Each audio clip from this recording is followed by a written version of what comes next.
A todos los oyentes de Radio María, un día más, con la gracia del Señor, proseguimos el comentario del Catecismo de nuestra Madre la Iglesia. Estamos explicando la primera parte, los primeros pasos, los primeros números de la oración cristiana. Es la cuarta parte del Catecismo. Comienza, lógicamente, pues explicando qué es la oración. Y en programas anteriores explicamos la oración como don de Dios. Y hoy vamos a entrar en el apartado la oración como alianza.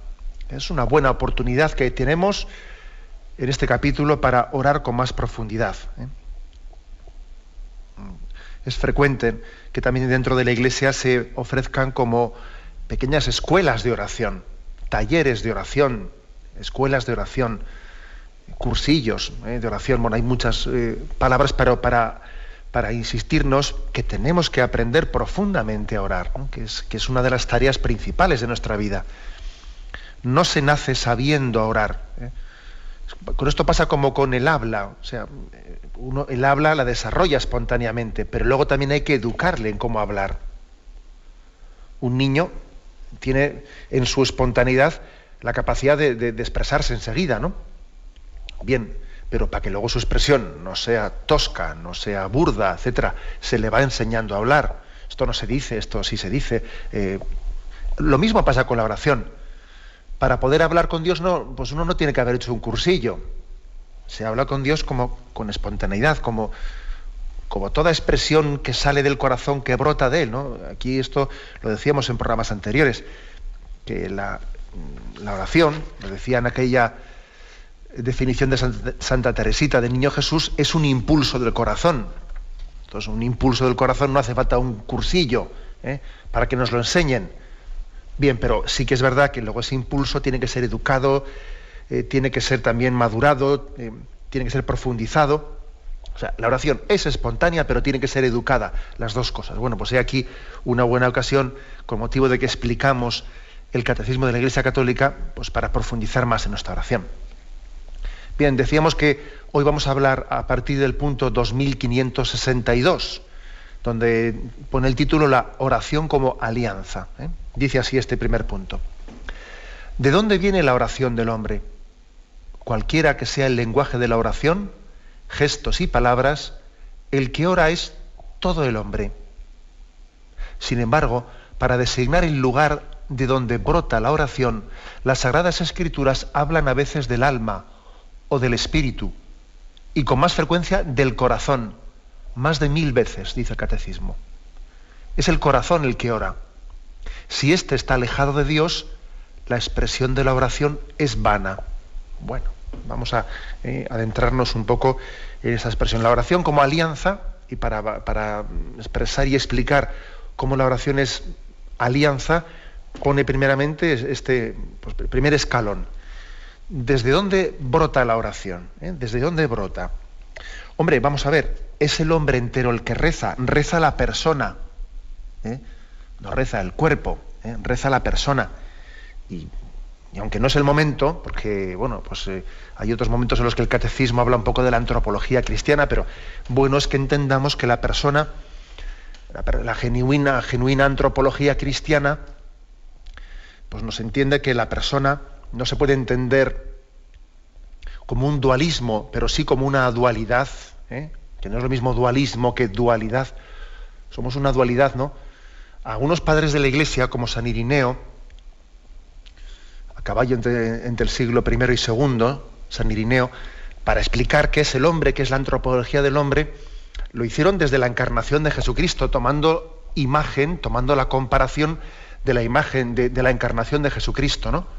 Entonces, San Irineo decía, somos cuerpo, somos alma, somos espíritu encarnado y somos carne espiritualizada. A mí me parece muy fuerte, ¿no? Y muy intuitiva, ¿no? Estas frases de San Irineo. Somos una dualidad inseparable de carne y espíritu, ¿no? Somos espíritu encarnado y carne espiritualizada. Así explicaba San Irineo la antropología del hombre, ¿no? A nosotros esto nos conviene entenderlo bien para que uno dice, a ver, ¿cómo reza el hombre? ¿Desde dónde reza el hombre? Hombre, reza el hombre entero. El hombre entero reza. Sería un poco ridículo decir, no, reza el alma pero no reza el cuerpo. No, no, reza el hombre entero. Insisto en esto, porque San Irineo tiene expresiones muy bonitas, bueno, no bonitas, la palabra bonita, no sé, se queda corta, ¿no? Muy auténticas, muy profundas, ¿no? En las que recuerda que el hombre está ha sido ungido en su carne por el Espíritu. Hemos sido pensados, amados y queridos desde el hombre Jesús. Dios Padre nos hizo pensando en Jesucristo. Por eso la encarnación de Jesucristo es como la imagen de lo que somos nosotros, ¿no? Hemos sido pensados, amados en Jesucristo. Tomando el modelo de Jesucristo, el Verbo encarnado, así nos hizo Dios, ¿no? Y nuestra meta es abrazar con nuestra carne al mismo Dios y verlo con nuestros ojos y sentirlo con nuestro corazón. Esta es un poco, digamos, la antropología cristiana, ¿no? Ser cristiano es experimentar en nuestro ser pues lo que experimentó también Jesús en su humanidad, ¿no? Esta es la visión cristiana, la visión cristiana. Bueno, si es así, si resulta que nosotros somos, como decía esta expresión de San Irineo, somos espíritu encarnado y somos carne espiritualizada, ¿quién es el que reza? Todo yo. Rezo con el cuerpo y con el alma. Por eso, aquí el Catecismo ha dicho, cualquiera que sea el lenguaje de la oración, gestos y palabras, tiene su importancia. Ya hablaremos en su momento de esto, ¿no? Pero tiene su importancia rezar con el cuerpo entero, rezar que el hombre entero rece. Que nos demos cuenta que la oración no es como una actividad intelectual.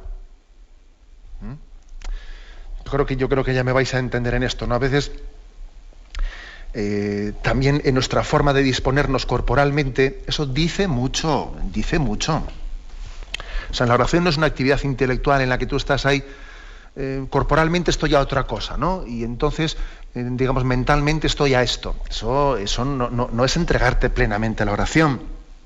No es entregarte. Hombre, ya sabemos, ayer mismo yo contestaba a un oyente diciendo que hay también distintos momentos en la oración, que por ejemplo cuando vamos conduciendo, pues yo mismo tengo costumbre de decir, voy a rezar una parte del rosario, voy conduciendo, rezo esa parte del rosario y bueno, me pongo en presencia de Dios, pero soy consciente de que ese nivel de oración, mientras que voy conduciendo, etcétera, y mentalmente voy rezando el rosario, hombre, es un nivel de ponerme ante Dios más superficial.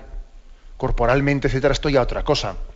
Me acuerdo en nuestra infancia como solíamos después de la cena rezar el rosario en familia mientras que se pelaban guisantes. Entonces, bueno, toda la familia se pone allí, íbamos pelando guisantes o partiendo vainas y al mismo tiempo rezábamos el rosario. Bien, bueno, pues es un nivel de oración. Estás a otra cosa corporalmente mientras tanto vas rezando el rosario. Me acuerdo un amigo que estuvo con nosotros pues las Navidades, no sé qué fiestas eran, y luego cuando nos escribió una carta decía, me acuerdo cómo escondían los rosarios en vuestra casa. Bien, digo que evidentemente ese está bien, ¿no? Pero es un nivel de oración en el que quieras tú que no se implica el ser entero en esa oración. Tenemos que rezar, intentar que nuestro ideal de oración no sea superficial, no sea meramente una actividad mental mientras que luego yo hago otras cosas, sino que rece el hombre entero, el espíritu encarnado y la carne espiritualizada. Por eso tiene también importancia lo corporal en la manera de rezar, tiene su importancia. No sé si habéis oído esa anécdota que se cuenta del Papa Pío XII. Sabéis que el Papa Pío XII era un hombre que hay algunas fotos suyas rezando y es impresionante, ¿no? Cómo él se adentraba en la oración. También ha habido algunas fotos de Juan Pablo II orando con los ojos cerrados que impresionan mucho ver la intensidad, también la intensidad de oración que corporalmente desde fuera expresan, ¿no? Bueno, pues digo que una anécdota que se cuenta, no sé si será verdad o mentira, me imagino que será una broma, pero bueno, que es significativa, ¿no? Que dice que fueron un jesuita y un dominico, estaban discutiendo entre ellos sobre si se podía o no se podía fumar cuando se estaba rezando, ¿no? Dice que sí, que no, que tal, que cual. Entonces, discutiendo entre ellos, dijeron, vamos a donde el Papa que era Pío XII, vamos donde el Papa, a ver a quién le da la razón. Venga, vamos allá. Entonces entra primero el dominico y le dice al Papa: Su Santidad, mientras que se reza, se puede fumar. Dice el Papa: pero hombre, hijo mío, la oración es una actividad plenamente santa, y mientras que oramos tenemos que entregarnos en alma y cuerpo y dejar las demás cosas y tal, ¿no? Bueno, sale el dominico fuera y le dice al jesuita: me ha dado la razón, ¿eh? La tienes clara. Bueno, entra el jesuita y le dice: Santidad, es que tenemos una duda, mientras que se fuma, ¿se puede rezar? Le dice: hombre, ya lo dice San Pablo, ya comáis, ya bebáis, ya lo que sea, hacedlo todo en presencia de Dios. Bueno, pues claro, cada uno se salía con la suya. Bien, fuera de la broma, más allá de la broma. Tiene su cosa, es el hombre entero el que reza, espíritu y carne, ¿no? Aquí lo que quiere decir, lo que el catecismo nos quiere insistir, es que la oración tiene que brotar del interior del hombre y comprometerle al hombre entero. Se dice que para que una relación sea interpersonal, para que una conversación sea interpersonal, primero tiene que ser intrapersonal. O sea, es decir, primero lo que estás diciendo te tiene que salir de dentro. ¿Cómo va a ser interpersonal si no es intrapersonal? Es decir, si no te compromete a ti plenamente. Mal vamos. Si uno está hablando con el otro y lo único que le importa es que lo que está diciendo sea bonito, sea agradable, resulte atrayente, pero no se preocupa de que sea auténtico, de que lo que esté diciendo brote del corazón, sea verdadero, le compromete la vida, madre mía, pues eso es jugar a la estética, o jugar a quedar bien, jugar a agradar los oídos del otro. Que entre paréntesis, a veces yo suelo pensar que esto es lo que les pasa, este es el drama de los políticos, ¿no? Que están hablando totalmente pendientes de la acogida que va a tener su mensaje, a ver si esto me obtiene más votos, a ver si esto me gana más gente, pero no si esto que estoy diciendo es auténtico, brota del corazón, madre mía, o si esto responde a la justicia y a la verdad. Mal vamos. Es decir, para que una conversación sea interpersonal, primero tiene que ser intrapersonal. O sea, lo que yo estoy diciendo tiene que ser expresión auténtica de la verdad y del ser, de mi vida. No puede ser epidérmico. Estoy diciendo esto porque es lo que conviene decir ahora y porque lo que va a quedar bonito y va... Madre mía, vamos mal. Bueno, a esto vamos.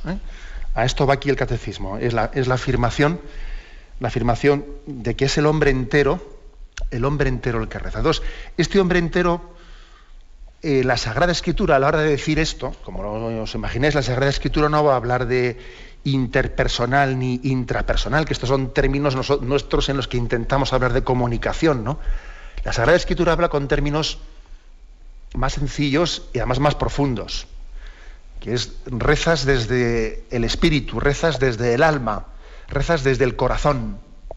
Y dice aquí el catecismo que en más de 1000 sitios en la Escritura, más de 1000 lugares, dice rezar desde el corazón. Pero claro, ¿qué se entiende aquí por corazón? ¿O qué se entiende rezar desde el alma, desde el espíritu? Se entiende desde el hombre entero. O sea, que es que esa oración compromete toda tu vida, no es epidérmica, no es... Bueno, ya me entendéis. Tenemos un momento de reflexión y continuamos enseguida. Catecismo de la Iglesia Católica, con Monseñor José Ignacio Munilla. Bueno, estamos explicando en esta edición del programa de hoy la oración como alianza. Y el punto 2562, que en la intervención anterior hemos explicado, concluye diciendo que es el corazón el que ora. El corazón el que ora. Si éste está alejado de Dios, la expresión de la oración es vana. Ya hemos explicado que cuando se dice que es el corazón el que ora, estamos hablando de que es el hombre entero el que ora. De ahí que tiene también su importancia grande el cuidar las formas también exteriores de nuestra oración. Impresiona verle a Jesús orando, por ejemplo, en el huerto de los olivos, tumbado en el suelo, levantándose, poniéndose de rodillas, es decir, los gestos que hace son expresión de la lucha que está teniendo lugar en el corazón. Es imposible que una lucha en el corazón, como ese diálogo que está teniendo con Dios Padre, en el que le está entregando su vida, no se trasluzca también exteriormente. Es imposible. Es imposible. Bueno, por eso la oración profunda acaba comprometiendo plenamente toda nuestra corporalidad. Pero decimos que de una manera resumida se dice, es el corazón el que ora. Bueno, pasando al punto siguiente, al 2563, aquí se mete ya a explicar, vamos a ver, ¿qué se entiende por corazón desde el punto de vista bíblico, ¿no? Se dice, el corazón es la morada donde yo estoy o donde yo habito, según la expresión semítica o bíblica, donde yo me adentro. Es nuestro centro escondido, inaprensible, ni por nuestra razón, ni por la de nadie. Solo el Espíritu de Dios puede sondearlo y conocerlo. Es el lugar de la decisión, en lo más profundo de nuestras tendencias psíquicas. Es el lugar de la verdad, ahí donde elegimos entre la vida y la muerte. Es el lugar del encuentro, ya que a imagen de Dios vivimos en relación. Es el lugar de la alianza. Como veis, toda una pequeña descripción, una hermosa descripción de lo que se entiende por corazón desde el punto de vista bíblico.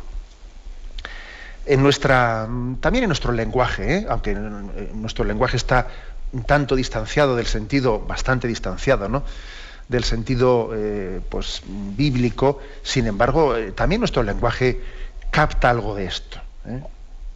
¿Me quieres hablar de verdad? A ver, mírame a los ojos, háblame de corazón. Cuando uno dice esa expresión, ya está diciendo bastante. A ver, mírame a los ojos, ¿me quieres hablar de verdad? Que estoy harto de que me digas ahí bobadas, o que me estés ahí diciendo palabras de cumplimiento. Ya es una expresión bastante fuerte. Todos somos conscientes de que aunque el hombre es una unidad, ¿no?, una unidad antropológica de cuerpo, una dualidad de cuerpo y alma, etcétera, también es cierto que el hombre, hay niveles de interioridad. Somos una unidad, pero hay niveles de interioridad. Pues, por ejemplo, cuando Santa Teresa de Jesús, a la hora de hablar los niveles de vida espiritual, hablaba del castillo interior, también ella estaba describiendo el nivel de intimidad con Dios relacionado con el nivel de interioridad antropológica dentro del hombre. Entonces, como una cebolla en la que también hay capas más externas, más epidérmicas, más superficiales, y hay capas más interiores, ¿no? Ese castillo interior, al final venía a decir Santa Teresa que en el castillo, en la habitación central del castillo, a la que ya no puede entrar nadie, ¿no?, porque es posible que los enemigos estén intentando entrar en las almenas del castillo, etcétera, pero hay una habitación interior del castillo en la que habita el Espíritu Santo, donde nos encontramos con Cristo. Bien, a eso también ella también se refiere al interior del corazón del hombre, la interioridad del hombre, que es desde la que tenemos que tomar ese contacto, esa relación con Dios. ¿Qué significa, por lo tanto, ¿no? O sea, ¿qué descripción podríamos hacer del sentido bíblico, el sentido cristiano de esta palabra? En nuestra manera de hablar, quizás el problema que tenemos es que por corazón se suele evocar meramente lo afectivo, lo romántico, ¿no? Digamos que la visión romántica ha hecho daño a esto, ha hecho daño. Pues eso, ¿no? Lo del arbolito con el corazón y la flecha. Entonces, estamos en una cultura que tiene un exceso de afectividad, pero además afectividad en el sentido meramente de atracción afectiva sensual. Y por eso se entiende el enamoramiento. Se entiende no en un sentido de un amor altruista, generoso, de donación, sino un impulso de atracción, el corazón. Es que se me ha ido el corazón, ¿qué le voy a hacer? ¿No? Pues es que no se pueden negar los sentimientos, ¿no? Que me he enamorado de esta, oye, ¿qué le vamos a hacer? Pues a mi mujer tendrá que fastidiarse. Yo tengo que ser sincero con los sentimientos de mi corazón, ¿qué le vamos a hacer, no? Bueno, ridiculizo la cosa, pero yo creo que ya nos estamos dando cuenta de que estamos en una cultura de tono romántico en el que por corazón se ha entendido pues una afectividad como si esa afectividad pudiese ser irracional, o un impulso irracional que es capaz de anular la realidad del hombre. Eso hay que borrarlo. En el sentido bíblico de la palabra, la resonancia bíblica, el corazón no es una mera afectividad, sino que es una interioridad, que es muy distinto. Porque ese enamoramiento de corazón romántico, si algo no es interior, es muy superfluo. La prueba es que ahora me enamoro de fulanita, luego de menganita, le dejo colgada la anterior, mis sentimientos van cambiando, que esto es la veleta. Es afectividad epidérmica, superflua, pero no es interior. El concepto bíblico, semítico, hebreo, del corazón es lo interior del hombre, en un sentido mucho más amplio. Incluso el corazón, contiene recuerdos, pensamientos, proyectos, decisiones. En mi corazón tengo tomadas decisiones, ¿no?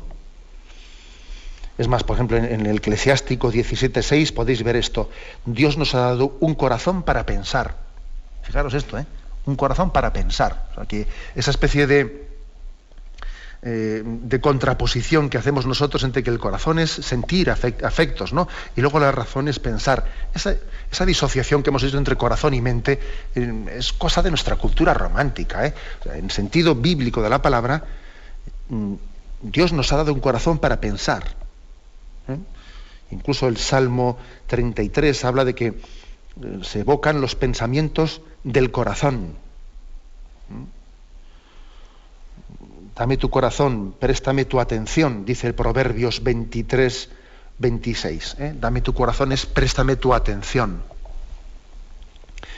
Y acordaros de cómo se insiste tanto en la palabra corazón endurecido en la Sagrada Escritura, que corazón endurecido se llama opción de soberbia, cerrazón a la gracia, etcétera. Luego, ojo, que corazón es una cosa mucho más seria que lo del corazoncito del árbol y eso, ¿no? Que a uno le gusta a la otra. El corazón es fuente de personalidad libre, madura.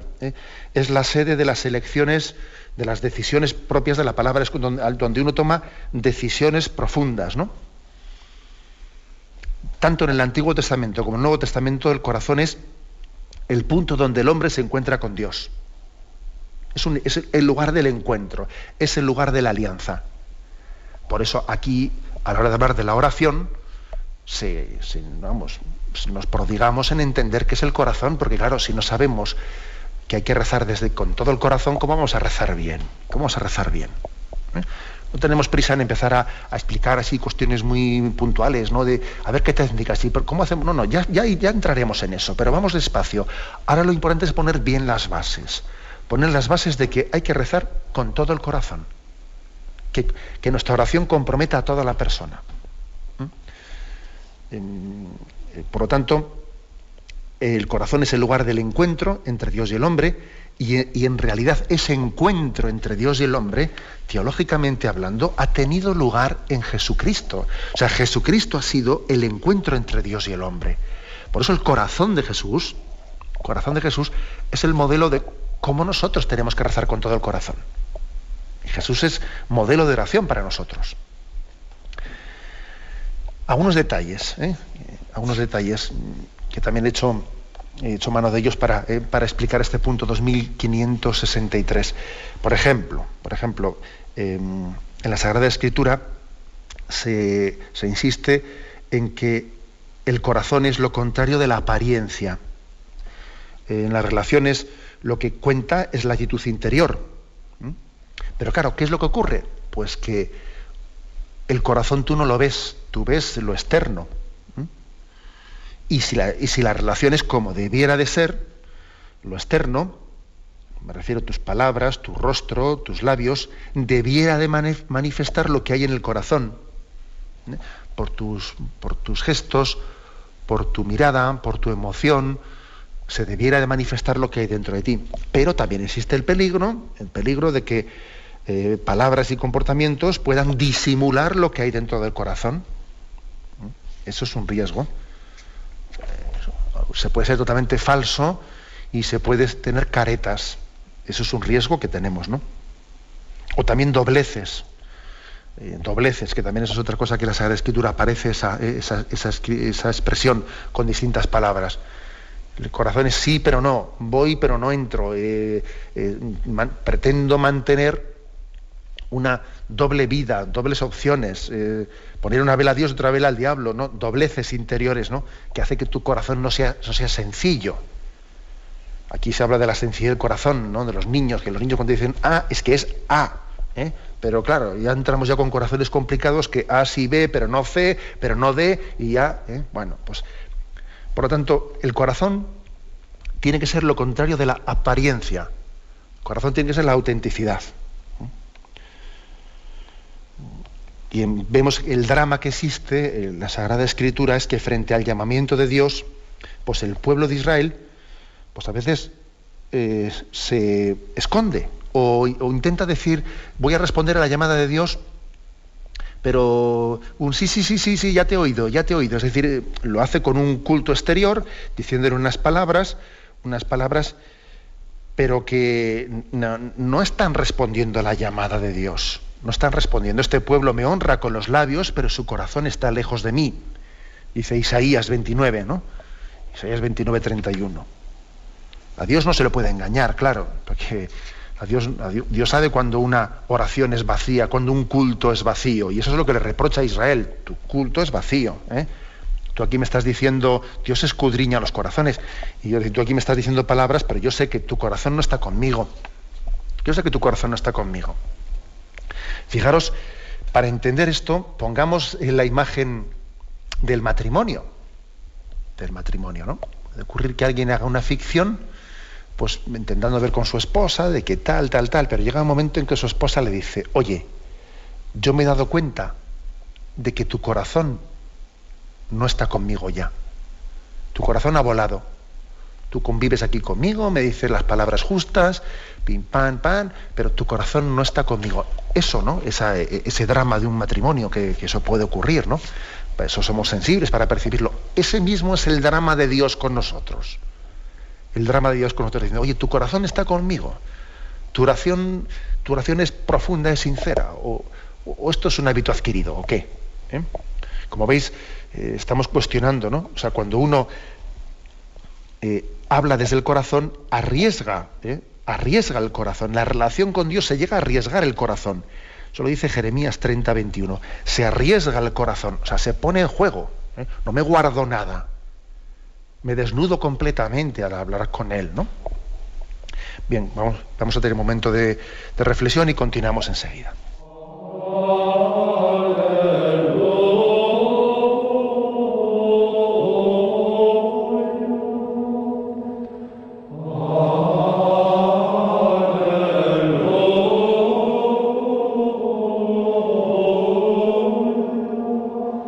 Escuchan el programa Catecismo de la Iglesia Católica con Monseñor José Ignacio Munilla. Y continuamos, queremos concluir hoy este apartado que tiene como título La oración como alianza. Son 3 números. Este anterior que hemos comentado, 2563, concluía diciendo: el corazón es el lugar del encuentro, ya que es imagen de Dios. Vivimos en relación, es el lugar de la alianza. El lugar de la alianza. El punto siguiente dice así, ¿no? La oración cristiana es una relación de alianza entre Dios y el hombre en Cristo. Esa acción de Dios y del hombre brota del Espíritu Santo y de nosotros, dirigida por completo al Padre en unión con la voluntad humana del Hijo de Dios hecho hombre, ¿no? La conclusión de esta explicación de oración como alianza, es decir, si la oración tiene que ser hecha desde el corazón, necesitamos un corazón nuevo para que la oración esté bien hecha. A Dios tenemos que buscarlo con todo el corazón, y por eso cuando se nos pide que amemos a Dios con todo el corazón, con todo el alma, con todo nuestro ser, solamente así se puede hacer oración. ¿Me explico? O sea, el que no vive bien el primer mandamiento, ¿no? Pues no es imposible que haga oración, o la oración bien hecha. ¿Qué ocurre? Pues que existe como una impotencia, ¿no? Una impotencia de amar. El hombre necesita amar y al mismo tiempo tiene el drama de que el mal, el pecado, ha atacado no únicamente las almenas, sino que nos han atacado el centro del castillo, o sea, ha atacado nuestra capacidad de amar. Y entonces, ante este drama de que el pecado nos ha tocado de verdad, que lo del pecado no es ninguna broma, es un drama, entonces la única manera que tenemos es la de desgarrar nuestro corazón y presentarnos a Dios con un corazón contrito y humillado. Señor, aquí me presento ante ti con un corazón contrito y humillado. Crea en mí un corazón puro, renuévame por dentro con espíritu firme, el Salmo 50, ¿no? El Salmo de David. Y le pedimos que nos dé un corazón nuevo para amar. Esta es la promesa que Yahvé nos hace, ¿no? Te llevaré al desierto, la que le hizo Oseas, ¿no? Y te hablaré al corazón, te daré un corazón nuevo, circuncidaré tu corazón, yo te purificaré, te daré un espíritu nuevo, cambiaré tu corazón de piedra, te daré un corazón de carne, ¿no? Y esta promesa está cumplida en Jesucristo. En Jesucristo. Él nos advirtió que del corazón provienen los malos pensamientos, los homicidios, los adulterios, que esto es lo que hace impuro al hombre. Él nos recordó ese peligro, ¿no?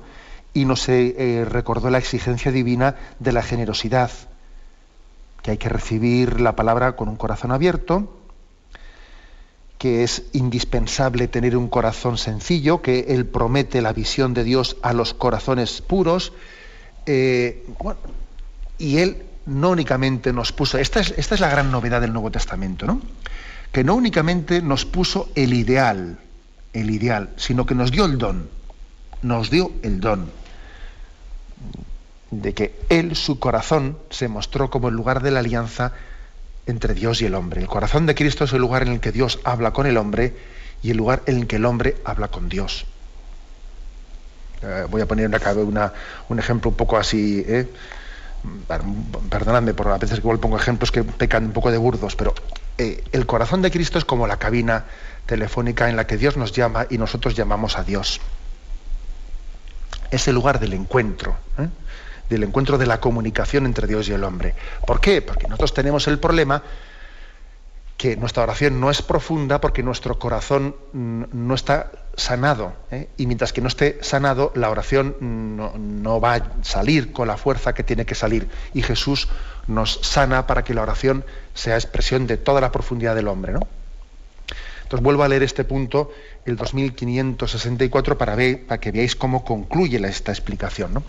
La oración cristiana es una relación de alianza entre Dios y el hombre en Cristo. A que en Cristo se realiza la oración.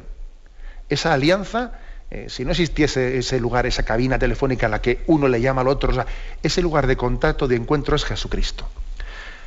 La oración es acción de Dios y acción del hombre. Ayer decíamos que la oración es un don de Dios, que Él nos busca a nosotros antes de que nosotros le estemos buscando a Él. Pero claro, también es acción del hombre. No podemos entender la oración en un sentido pasivo, pues que sería ridículo. También ha existido algunas herejías, así como generalmente yo pienso que las herejías, la herejía más frecuente suele ser una herejía de activismo, ¿no? En la que el hombre pretende el yo, y no le dejamos hacer a Dios, no le dejamos a Dios su iniciativa. Eso es lo más frecuente entre nosotros. Marta, andas inquieta entre tantas cosas. O sea, el reproche de Jesús a Marta es lo más frecuente, ¿no? O sea, es el pretender que yo me voy a salvar, yo voy a hacer las cosas. Déjale también, acógele a Dios, ¿no? Que te está buscando, ¿no? Esta es la herejía más frecuente, pero también existe la herejía de sentido contrario, aunque sea menos frecuente en nuestros días, ¿no? Que es una herejía y además en la historia de la Iglesia se han dado en varios siglos, una herejía de tono pasivo, diciendo que Dios lo haga todo y yo no hago nada, ¿no? O sea, la oración sería una mera recepción en la que el hombre no tiene que entrar a colaborar con ella. Y también esto sería ridículo. También esto es falso, ¿eh? O sea, es una acción de Dios y es una acción del hombre. Brota del Espíritu Santo y de nosotros. Y de nosotros. El Espíritu Santo lo que hace es suscitar en ti, como formas de expresión, te educa tu corazón y educa también tus expresiones para que te enseñe a hablar, ¿no? Brota del Espíritu Santo y de nosotros, dirigida por completo al Padre, en unión con la voluntad humana del Hijo de Dios hecho hombre. Esta es la clave, ¿no? O sea, es decir, nosotros nos dirigimos al Padre, pero en unión con la voluntad de Jesucristo. Por ejemplo, siempre los ejemplos ayudan. Cuando uno reza un salmo, es importante pensar cómo lo rezó Jesucristo. O sea, para que mi oración sea, mi oración está dirigida al Padre, pero en unión con la voluntad de Cristo. ¿Cómo Cristo dirigió esta oración al Padre? Ayer os puse el ejemplo ese del Salmo de Profundis, ¿no? Desde lo hondo a ti grito, Señor. Señor, escucha mi voz. Ayuda a rezar mucho, pensar cómo rezó Jesús esta oración en los momentos de prueba en los que me intento acercar a ese corazón de Jesús en cómo Él rezaba con el Padre para que así también yo aprenda a rezar. Si no es que me quedo sin maestro, me quedo sin punto de comparación. No sé dirigirme bien a Dios Padre. Necesito ese modelo de la oración de Jesús al Padre continuamente, si no me quedo sin apoyatura. O sea, la humanidad de Jesucristo, la oración de Jesucristo, es imprescindible para la nuestra. Ayuda mucho el rezo de los salmos. Es más, si os fijáis, con los que tenéis el breviario, que yo sé que como en Radio María pues se suelen transmitir los laudes, las vísperas, muchas personas han ido comprando el breviario o el diurnal. Si os fijáis, en el diurnal, en letras rojas, suele haber una pequeña introducción al Salmo en la que se viene a explicar con qué actitud rezamos este Salmo e incluso cómo lo rezó Cristo al Padre. ¿Cómo lo rezó Cristo al Padre? En ocasiones hasta se especifica eso en ocasiones. Eso nos ayuda a rezar. Yo rezo en Cristo. Señor, mi corazón no es ambicioso, ni mis ojos altaneros. No pretendo grandezas que superan mi capacidad, sino que acallo y modero mis deseos como un niño en brazos de su madre. Por ejemplo, ¿no? Como busca la cierva corrientes de agua viva, así mi alma te busca a ti, Dios mío. Tiene sed de Dios, del Dios vivo. Y uno piensa en cómo Jesús tenía sed de unión con Dios Padre, las horas de oración que tenía con Él por la noche, etcétera, etcétera. O sea, es decir, tenemos que pensar en Jesús, y en Jesús unirnos a Dios Padre. Por supuesto que también nuestra oración puede ser directamente a Jesucristo. La oración, digamos, litúrgica más perfecta es la oración aquella que se dirige al Padre, teniendo como intercesor y como modelo a Jesucristo en el Espíritu Santo. Pero eso no quiere decir que yo no pueda hablar directamente en el coloquio con Jesucristo, incluso con la Virgen María, incluso con los santos. Eso también, y tendremos ocasión de irlo diciendo, que una cosa no quita la otra. Pero sí que aquí, como se están poniendo las bases en estos primeros puntos de lo que es hacer oración, aquí se insiste mucho en que hay que hacer oración, primero, de corazón. O sea, que te comprometa tu vida entera cuando rezas y no sea una oración superficial. Y segundo, que hay que hacer oración en el corazón de Cristo, o sea, teniendo a Cristo como el lugar de la alianza en el que Dios ha hablado con el hombre y el hombre ha hablado con Dios. Que entonces en el corazón de Cristo mis palabras adquieren sentido y llegan a Dios, porque Jesús es como esa escalera, ese puente tendido para que mi oración llegue a Dios, para que la palabra de Dios llegue a mí y mi palabra, mi oración llegue a Dios. Es el puente tendido, Jesucristo, su humanidad. Bueno, lo dejamos aquí. Hemos explicado hoy este apartado, la oración como alianza entre Dios y el hombre. Damos paso a la intervención de los oyentes. Podéis llamar para formular vuestras preguntas al teléfono 917-107-700. 917-107-700.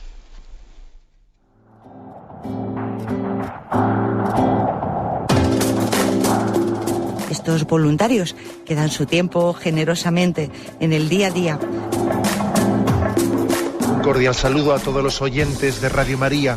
Un día más, con la gracia del Señor, proseguimos el comentario del Catecismo de nuestra Madre la Iglesia.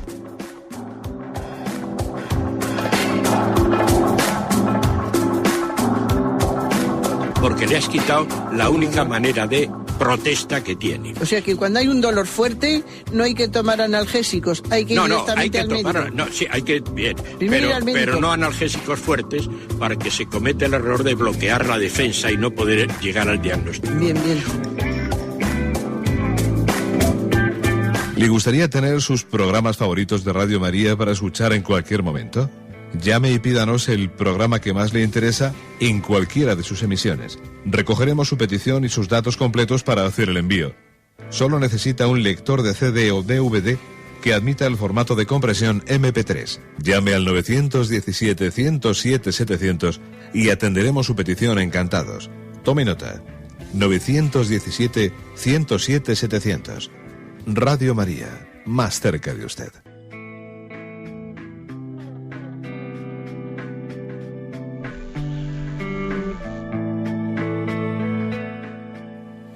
Escuchan el programa Catecismo de la Iglesia Católica con Monseñor José Ignacio Munilla.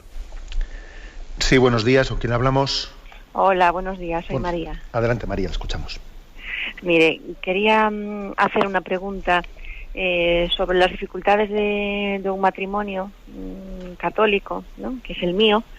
Y bueno, yo he cometido una infidelidad hace ya, 13 años. En su momento, pues gracias a mi marido y a la Virgen de Fátima, pues lo solucionamos, pero eso es como una herida que quedó ahí en mi pareja, y que cuando pasa un tiempo pues vuelve y nos hace mucho daño a los dos. Uh-huh. Y bueno, aunque seguimos practicando y pues nos seguimos queriendo, pues es como un dolor que parece que no se acaba de curar. De acuerdo. Mire, pues la verdad es que le agradecemos también ese testimonio y entendemos lo que, en esa expresión que usted ha hecho, entendemos lo que es la diferencia entre el corazón del hombre y el corazón de Dios. Uno dice, pues yo cometí este pecado, no cometí este gran error en mi vida y me arrepentí profundamente, ¿no?, y sinceramente, y mi marido me aceptó y me acogió, ¿no?, y me acogió misericordiosamente y comenzamos un proyecto nuevo, etcétera. Pero ¿qué ocurre? Pues ocurre que hay ciertos niveles, ¿no?, niveles en nuestra... Antes he hablado yo de la cebolla, de esa cebolla que tiene muchas capas, ¿no? Pues hay capas de sensibilidad que no controlamos tanto desde la voluntad. Entonces es como si nosotros fuésemos de Cristo, ustedes son creyentes, oran, ese matrimonio ora, reza, recibe los sacramentos, que ya es mucho, y queremos ser de Cristo y queremos que nuestro perdón sea pleno. Pero ¿qué ocurre? Que en ese ser cristificados es más fácil, ¿no?, pues que el entendimiento, la razón pueda ser cristificado, que la sensibilidad, que está un poco más lejos de nuestro grado de control, sí, debe de ser también conducida. No cabe decir que yo no puedo controlar la sensibilidad, ¿no? O sea, debo de procurarlo, pero hay dentro de esa cebolla hay unas capas que están más lejos de mí, son más epidérmicas, están más fuera que dentro, y entonces mi voluntad a veces no las controla, y de repente viene y se revuelve la sensibilidad, que esta fue infiel y tal y cual. Entonces, ¿qué tenemos que tener? Mucha paciencia en nuestra cristificación, en que Cristo nos empape totalmente, que no solamente mi razón, mi voluntad, también mis afectos, mis sentimientos, mi sensibilidad vaya siendo de Cristo, y entonces para que mi perdón sea pleno y total, para que cuando yo le digo a mi esposa, a mi esposo, te perdono, pues lo haga, si es posible, ¿no?, con el don de Cristo, no solamente desde un acto racional o voluntario, sino que eso haya llegado también a sanar mi sensibilidad. Pero claro, no es tan fácil, porque no tenemos ese autodominio pleno, y tenemos que tener, por lo tanto, paciencia. Y una y mil veces pues irnos sanando. Y lo que ayuda mucho, sin duda alguna, es ver el corazón de Cristo. Y decir, ¿y lo que el Señor me tiene que perdonar a mí? ¿Y lo que el Señor me tiene que aguantar a mí?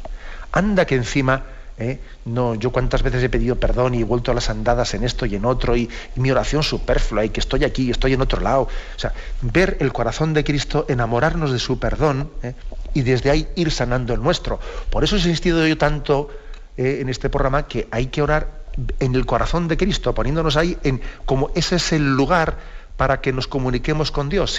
Si pretendo yo comunicarme por vía directa sin recurrir al corazón de Cristo, no tengo punto de encuentro. Bueno, adelante, rezamos por ustedes también. Adelante, damos paso a un siguiente oyente. Buenos días. Buenos días. Buenos días, sí, le escuchamos. Hola, soy Pablo de Madrid. Monseñor, quería preguntarle qué opina usted sobre el don de lenguas, de oración en lenguas, y si este tema lo va a tratar o va a dedicarle un capítulo porque bueno, pienso que es una cosa que he descubierto en la Iglesia y que para mí era una cosa nueva y desconocida. Sí. Bien, el catecismo no se explaya en ello, es decir, ya lo miraré con más detenimiento, pero tengo entendido que lo menta sin explayarse en ello. Pues ya saben ustedes que San Pablo en algún momento determinado habla del don de lenguas. Bueno, que es un tema que ha habido momentos en la historia de la Iglesia que se ha cultivado más, luego en otros momentos, en otros siglos de la Iglesia, pues es un tema que ha quedado más, no negado nunca, pero sí, digamos, más pues sin cultivar, ¿no? Quizás especialmente a través de la renovación carismática y de todos los movimientos más de devoción al Espíritu Santo se ha podido redescubrir también ese aspecto. Tiene que ser discernido, porque claro, cuando hablamos del don de lenguas también tiene un riesgo fuerte y grande de que se pueda confundir con determinadas subjetividades, incluso desequilibrios, etcétera, ¿no? Siempre es bueno que esos dones se vivan como si no se tuviesen, así de claro. O sea, es decir, yo creo que ese tipo de dones un poco más, entre comillas, extraordinarios, yo creo que uno de los signos de su autenticidad es el no exhibirlos, o sea, el vivirlos con mucha discreción y siempre con el discernimiento de la Iglesia, etcétera, etcétera. O sea, es decir, don de lenguas me refiero al que alguien por el don del Espíritu Santo pueda hablar en lenguas distintas, etcétera. Bueno, eso es un don tan extraordinario que para que no caigamos en ciertos peligros de ser un show, de etcétera, etcétera, el sentido de discreción, de puesta humilde en manos de la Iglesia, de un director espiritual, es todo lo conveniente para que no pueda ser objeto de que seamos tentados. Por lo tanto, sí existe ese don, San Pablo habla de ello, pero pienso que estos consejos que estoy dando son muy buenos y muy oportunos para que no seamos también tentados en torno a ello. Adelante, vamos a pasar a un siguiente oyente. Buenos días. Buenos días. Sí. Le llamo de Madrid, soy Carmen. Adelante, Carmen. Oyéndole hablar sobre el tema del corazón y la oración desde el corazón, yo quería que me explicase, si puede, en qué consiste la devoción al Sagrado Corazón de Jesús, porque yo no soy capaz de distinguirla de la devoción a Dios. Es que a veces lo pienso, me gustaría, pero es que no sé qué es, o sea, no lo entiendo, no sé cuál es, si es una cosa diferente, porque bueno, Jesús, Dios... entonces es lo mismo, y el Sagrado Corazón de Jesús, entonces ¿qué devoción es? Es que no lo explico, no lo entiendo. Gracias por su pregunta, sí. Pues tiene usted razón, que lógicamente la devoción al corazón de Jesucristo no es nada distinto de la devoción a Jesucristo mismo, a su persona. Sencillamente la devoción al corazón de Cristo lo que hace es enfatizar el amor de Cristo y la relación personal con Él, y la sensibilidad también humano-divina de Jesucristo, al que le afecta nuestra respuesta de amor. Cuando igual se ha representado, por ejemplo, el corazón de Jesús con una corona de espinas alrededor, etcétera, ¿qué se está con ello enfatizando? Se está enfatizando el hecho de que a Jesús le importan mi respuesta de amor, le duelen mis pecados, y también le alegra mi respuesta generosa. Por lo tanto, no es una devoción distinta, sino que lo que hace es un enfatizar, ¿no? Algo parecido, que por ejemplo dice la devoción al niño Jesús. Hombre, el niño Jesús es exactamente lo mismo que el Jesús adulto, pero estamos cuando uno hace la devoción al niño Jesús, no digo únicamente el de Praga, ¿no?, en esa vocación de Praga, sino estamos enfatizando ese aspecto de la infancia de Jesús, de su persona.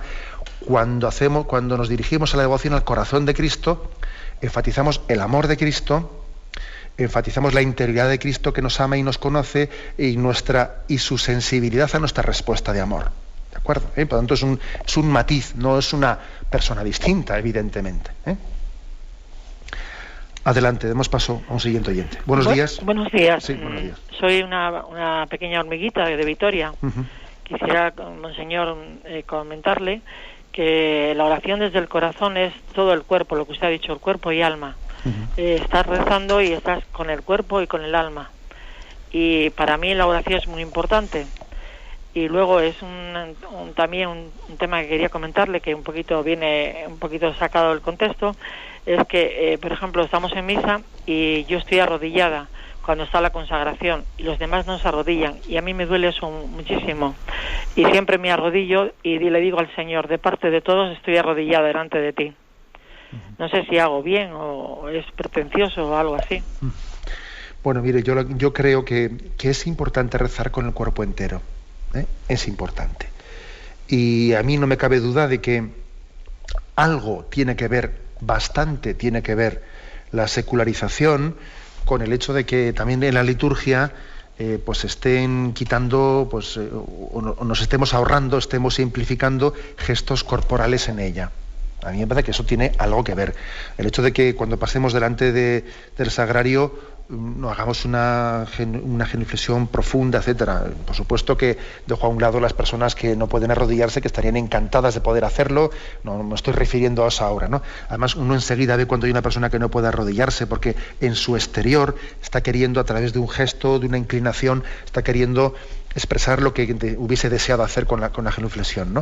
O sea, por supuesto que no es baladí, como se dice, no es baladí el hecho de que quitemos genuflexiones, que en el momento de la consagración pues se haya introducido esta moda de que ahora de repente no nos arrodillamos en la consagración. Pero bueno, eso claro que tiene que ver con nuestra falta de conciencia profunda de lo que ahí está ocurriendo. Vamos, eso lo ve un ciego, claro que tiene que ver. Por lo tanto, yo creo que es importante que también recemos con el cuerpo entero. Con respecto un poco a la primera parte que ha dicho usted sobre la importancia de la oración, de rezar con el cuerpo entero, o sea, con el corazón, desde el alma, ¿no? Yo un consejo que le daría a todos, es el no tener miedo al silencio. O sea, es decir, que uno si se pone en una capilla delante del Señor, que no le tenga miedo al silencio, que no llegue allí y venga, llego, saco el librito, pum, pum, pum, pum, a leer oraciones. O sea, párate un momento, párate un momento. Tú cuando llegues, ponte delante del Señor, no le tengas miedo a estar delante de Él, mirándole y dejando que Él te mire, porque es que si le tenemos miedo al silencio y enseguida empezamos ya, ¿no?, pues leyendo oraciones, parece como que tenemos el riesgo de que esa oración sea epidérmica y que no haya partido del interior del hombre. Perdámosle miedo al silencio, aunque parezca que he perdido un rato, me he distraído. Bueno, no importa. O sea, es decir, creo que antes de empezar con nuestra oración vocal, debemos de dar un margen al silencio para caer en cuenta del acto de presencia delante de quien estamos. Hablo desde el corazón, hablo con toda mi persona, dirigiéndome al Señor, que Él previamente se está dirigiendo a mí. Esto es tan importante. Bien, tenemos el tiempo cumplido. Me despido con la oración, con la bendición de Dios Todopoderoso. Padre, Hijo y Espíritu Santo.